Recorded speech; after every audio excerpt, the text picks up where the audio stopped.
Friends, welcome to new blog. তো তোমরা সবাই কেমন আছো? আই হোপ সকলেই ভালো আছো।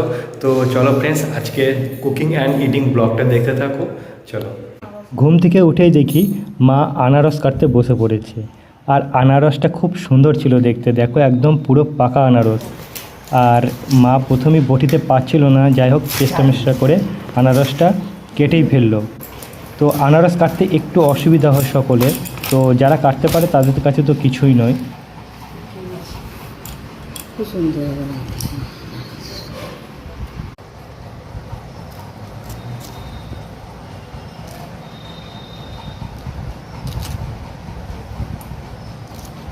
তো আনারসগুলো ছোট ছোট পিস করে খেতে খুব ভালো লাগে। তো আমি আর লোভ সামলাতে না পেরে আমিও 2 পিস খেয়ে নিলাম। আর খেয়ে দেখলাম সত্যি ফ্রেন্ডস খুব সুন্দর মিষ্টি। বর্ষাকালের আনারস, তো বর্ষাকালের আনারসটা খুব খেতে ভালো লাগে। আর আনারস তো বর্ষাকালেই ওঠে, অন্য কোনো সময় পাওয়া যায় না।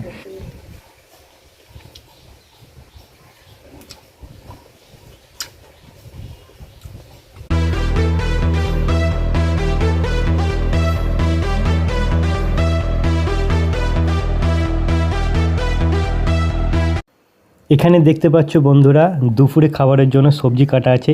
এটা হবে কাঁচা কলা আলু দিয়ে নিরামিষি কোপ্তা কারি। আর এখানে হবে টক পোস্ত কচু দিয়ে। আর এটা হচ্ছে পুঁই শাকের চচ্চড়ি হবে ফ্রেন্ডস। তো আজকে পুরো রান্নাটা কুকিংটা দেখতে থাকো, চলো। আর এখানে সকালে জলখাবারে আছে আলু বরবটির তরকারি, মুড়ি, শসা, কাঁচা লঙ্কা। আর এখানে আছে জিলাপি। পুঁই শাক রান্না করার জন্য রান্নাঘরে পুঁই শাক চলে এসছে দেখতে পাচ্ছ। আর এখানে কড়াই গরম হয়ে গেছে তেল, আর তেলের মধ্যে 5 ফোড়ন শুকনো লঙ্কা পুরো রেডি হয়ে গেছে।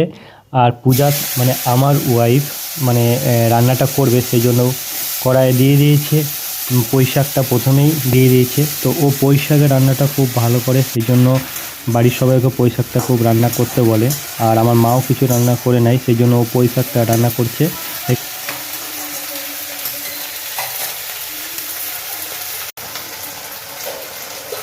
তো থালাটা খুলে নিয়ে পুঁই শাকটা একবার দেখছে, পুঁই শাকটা একটু ভাপে হলো, তারপরে একটু হলুদ গুঁড়ো দিয়ে দিল পরিমাণ মতো, যেটুকু হলুদ লাগে।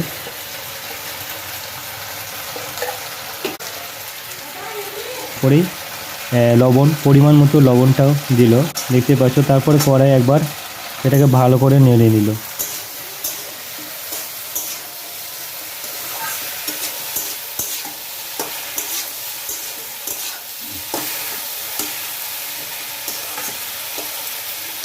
তো এটা ভালোভাবে নাড়া হয়ে গেছে, এরপর ঢাকা দিয়ে দিল। আর এই সাইডে দেখতে পাচ্ছ সর্ষে বাটা রেডি হয়ে আছে। তো ঢাকাটা খুলে একটু ভাপে দিয়ে সর্ষে বাটাটা দিয়ে দিল। সর্ষে বাটা দিয়ে সামান্য পরিমাণ এটা একটু আবার হালকাভাবে খুন্তি দিয়ে নেড়ে নিল। অ্যান্ড তারপরে সামান্য পরিমাণ চিনি দিতে হয়। আর একটু মিষ্টি মিষ্টি না হলে না এই পুঁই শাকের চচ্চড়িটাও ভালো লাগে না ঠিক। তাই যে পরিমাণে লবণ দিয়েছে ঠিক তার থেকে একটু কম পরিমাণে চিনি সামান্য একটু করে দিলে ভালো হয়। বাকি সর্ষেটা জলে ধুয়ে সেটাও দিয়ে দিল। তারপর কড়াইয়ে এটা ভালোভাবে নেড়ে নিল।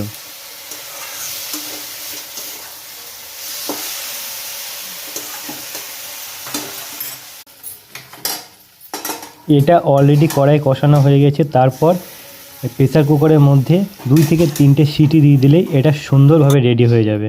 তো দেখো প্রেসার কুকার বসিয়ে দিয়েছি গ্যাসের মধ্যে। তো অলরেডি রান্নাটা দেখো কি সুন্দর কালার এসছে, অ্যান্ড পুরো রান্নাটা হয়ে গেছে দেখতেই পাচ্ছ, খুব সুন্দর চচ্চড়িটা হয়েছে।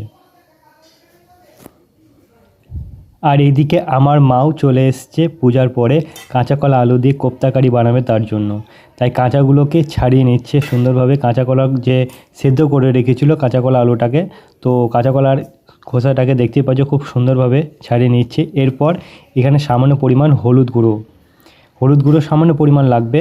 অ্যান্ড তারপরে সামান্য পরিমাণ একটু লবণ লাগবে। তো লবণটা দেওয়া হয়ে গেছে, সামান্য পরিমাণ জিরে গুঁড়োও দিচ্ছে দেখতেই পাচ্ছ। তো এটাকে ভালোভাবে সুন্দরভাবে সেনে নিতে হবে। তো দেখতেই পাচ্ছ মা খুব সুন্দরভাবে ভালোভাবে এটাকে সেনে নিচ্ছে। একটু ভালোভাবে না ছানলে এটা কোপ্তা কারিটা ভাজা ঠিক হবে না। প্রথমে তো এটাকে তেলে ভাজতে হবে ডাব ডাব করে, তো সেই জন্য ভালোভাবে এটা সেনে নিচ্ছে। তো তেলের মধ্যে অলরেডি কোপ্তাগুলোকে দিয়ে দিয়েছে দেখতেই পাচ্ছ, খুব সুন্দরভাবে হালকা হালকা করে ভাজা হয়ে গেছে। তো এটা যতক্ষণ না একটু বেশ ভালোভাবে পোড়া করে একটু পোড়া করে ভাজা হচ্ছে, ততক্ষণ এটা ভেতরটাকে ভাজতে দিতে হবে। তো দেখতেই পাচ্ছ অলরেডি একটু পোড়া করে সুন্দরভাবে ভালো ভাজা হয়ে গেছে। একটু লাল লাল করে দেখতে পাচ্ছ লাল পোড়া ভাজা হয়ে গেছে। তো অলরেডি সেই তেলের মধ্যে আলুটাকে ভেজে নিচ্ছি একটু হলুদ দিয়ে। দেখতেই পাচ্ছ আলুটা সুন্দরভাবে কষিয়ে একটু ভেজে নিচ্ছি। রান্না করার আগে আলুটা ভেজে নিলে খেতে আরও সুন্দর টেস্ট লাগে। তো ফ্রেন্ডস, আলুটা ভাজা হয়ে গেছে। এরপর সেই কড়াইয়ে আর একটু সামান্য পরিমাণ তেল দিয়ে তাতে সামান্য পরিমাণ পাঁচফোড়ন দিতে হবে। তো তার আগেই আদা এবং লঙ্কা বাটা যেটা ছিল মশলাটা, সেটা আগে থেকে বেটে নিয়েছিল। দেখো প্রথমেই পাঁচফোড়নটা দিয়ে দিল মা, তারপরে মশলাটা যেটা বেটে রেখেছিল জিরে বাটা অ্যান্ড আদা বাটা শুকনো লঙ্কা দিয়ে, তো সেটা দিয়ে দিল। সামান্য পরিমাণে ছিল, খুব বেশি না, অল্প পরিমাণে দিলেই হবে।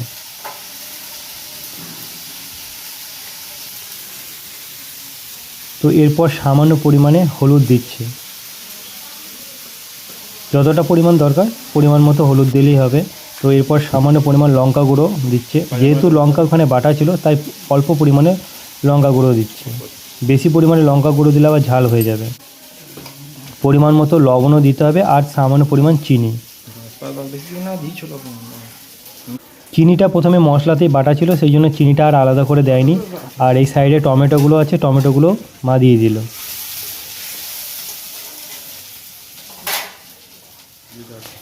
এরপর আলু এবং কোপ্তা যেগুলো ভেজে রাখা ছিল সেগুলো মানে মশলার মধ্যে দিয়ে দিল। তারপর সুন্দরভাবে মশলাটাকে ভালোভাবে কষিয়ে নিচ্ছে, দেখতেই পাচ্ছ।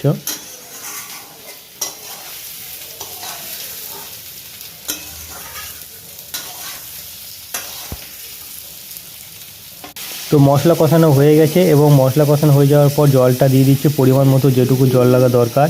আর একটু জল বেশি দিতে হয়, কারণ কোপ্তাগুলো রসটাকে পুরো টেনে নেয়, সেই জন্য পরিমাণ মতো থেকে একটু বেশি পরিমাণে জল দিলে ভালো হয়, দেখতেই পাচ্ছ।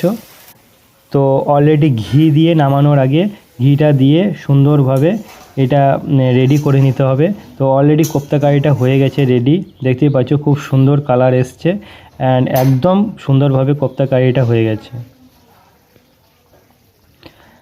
তো ফ্রেন্ডস, আমিও চলে এসেছি রান্নাঘরে। তো ওইদিকে আমার ওয়াইফ রান্না করলো, আমার মা রান্না করলো এবং লাস্টে আমি রান্না করব টক। তো দেখতে থাকো টকটা। তো এখানে ফার্স্টে কড়াইয়ে মানে কালো জিরে দিলাম, সামান্য পরিমাণ কালো জিরে। আর এই সাইডে সেদ্ধ রাখা আমড়া ছিল, আমড়াটাকে দিলাম। আর টমেটো কেটে রাখা আছে সাইডে, সেটা পরে দেবো। তো দেখতে থাকো। তো আমড়াটাকে দিয়ে কড়াইয়ের মধ্যে সুন্দরভাবে এটাকে কষিয়ে নিলাম। তারপর এরপর দিয়ে দেবো কচুগুলো। তো এটা হবে কচু দিয়ে টক পোস্ত। আই হোপ তোমরা খেয়েছো কি না জানি না, তো এটা একবার ট্রাই করবে, কচু দিয়ে টক পোস্ত, মানে আলু না দিয়ে। তো সামান্য পরিমাণ লবণ দিচ্ছি, দেখতেই পাচ্ছ পরিমাণ মতো লবণ দিতে হবে, খুব বেশি না, যেটুকু দরকার। তো লবণ দেওয়া হয়ে গেছে। এরপরে বাকি যে টমেটোগুলো ছিল সেই টমেটোগুলো দিয়ে দিলাম, তাতে টক ভাবটা আর একটু সুন্দর আসবে। তারপর ভালোভাবে এটাকে কড়াই কষিয়ে নিলাম। তো আমার ভালোভাবে কষানো হয়ে গেছে। এরপর জল দিয়ে এটাকে ফুটতে দেবো, পরিমাণ মতো জল দিয়ে দিলাম।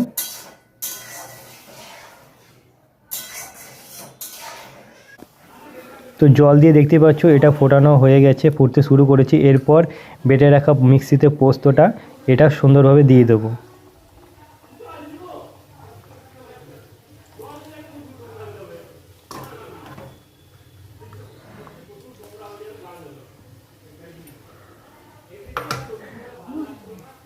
তো পোস্ত দেওয়া হয়ে গেছে দেখতে পাচ্ছ। তারপরে একটু খুন্তিভাবে নেড়ে নিয়ে একটু ফুটতে থাকলেই এটা পুরো রেডি হয়ে যাবে। তো পোস্ত ফুটতে শুরু করেছি অ্যান্ড সুন্দরভাবে পোস্তটা হয়ে গেছে। তো দুপুরের থালায় দেখতে পাচ্ছ একদম আজকের মানে মেনুগুলো চলে এসছে। এখানে চচ্চড়ি আছে, এখানে কাঁচা কলার কোপ্তা কারি আছে দেখতে পাচ্ছ, আর এই সাইডে আছে ভাত, আর ওই সাইডে আছে টক পোস্ত, আর এই সাইডে আছে ডাল। তো নিরামিষে আজকের আইটেমটা দেখতে পাচ্ছ খুব সুন্দর হয়েছে অ্যান্ড আমিও খেতে শুরু করেছি। তো প্রথমে আমি লঙ্কা দিয়ে ফার্স্টে চচ্চড়িটাকে ভালোভাবে মাখিয়ে নিলাম, তারপর এবার ভাত দিয়ে খাবো। তো চলো দেখা যাক কেমন টেস্ট হয়েছে।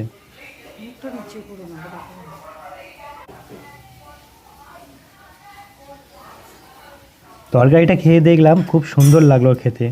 তো আমার ওয়াইফের হাতে রান্না বলে নয়, খুব সুন্দর করে এটা চচ্চড়িটা, অন্যান্য রান্না আরও ভালো করে, এটাও তো খুব সুন্দর করে।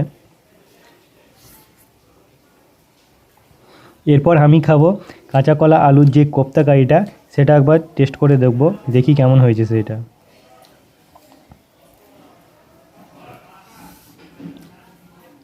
তো কোপ্তাটা মুখে দিয়ে দেখলাম পুরো জিভে জল এসে যাচ্ছে। নিরামিষি কোপ্তা কারি যে এত সুন্দর লাগে সেটা আমার জানা ছিল না। কাঁচা কলা আলু দিয়ে কোপ্তা কারি তোমরা একবার বাড়িতে বানিয়ে খাবে। এটাও মুখে দিয়ে দেখলাম একদম খুব টেস্ট হয়েছে, খুব সুন্দর টেস্ট হয়েছে। এটা যদি আদা রসুন দিয়ে করতাম আরও সুন্দর টেস্ট লাগতো। এরপর ফ্রেন্ডস আমার বানানো টক পোস্তটা খেয়ে দেখি কেমন হয়েছে। তো এটা মানে কচু দিয়ে টক পোস্ত মোটামুটি খারাপ হয়নি, ভালোই হয়েছে। তো পরের ভিডিওতে আবার দেখা হচ্ছে। সবাই ভালো থেকো, সুস্থ থেকো, চলো।